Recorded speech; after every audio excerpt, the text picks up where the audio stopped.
மற்றொரு அண்மை தகவல்.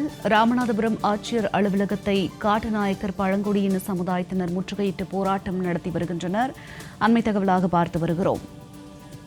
ராமநாதபுரம் ஆட்சியர் அலுவலகத்தை காட்டுநாயக்கர் பழங்குடியின சமுதாய மக்கள் முற்றுகையிட்டு போராட்டம் நடத்தி வருகின்றனர்.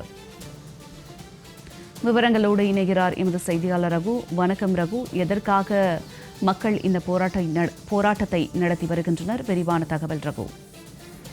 கண்டிப்பா ஜனனி, காட்டுநாயக்கர் பழங்குடியினர் சான்றிதழ் வழங்க கோரி ராமநாதபுரம் ஆட்சியர் அலுவலகத்தை ஆயிரக்கணக்கான காட்டுநாயக்கர் சமுதாயத்தினர் முற்றுகையிட்டதால் பரபரப்பும் பதட்டமும் நிலவி வருகிறது.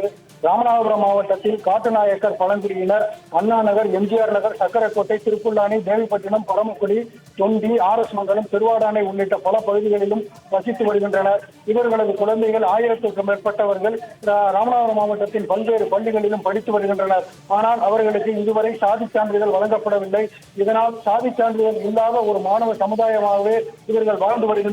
இந்த நிலையில் கடந்த பல வருடங்களாக நூற்றுக்கணக்கான மனுக்களை அரசு அதிகாரிகளிடம் கொடுக்கும் இதுவரை எந்தவித பயனும் இல்லாததால் இன்று ராமநாதபுரம் மாவட்டத்தில் உள்ள ஒட்டுமொத்த காட்டுநாயக்கன் பழங்குடியின சமுதாயத்தைச் சேர்ந்த மக்கள் ராமநாதபுரம் ஆட்சியர் அலுவலகத்தை முற்றுகையிட்டு போராட்டம் நடத்தி வருகின்றனர்.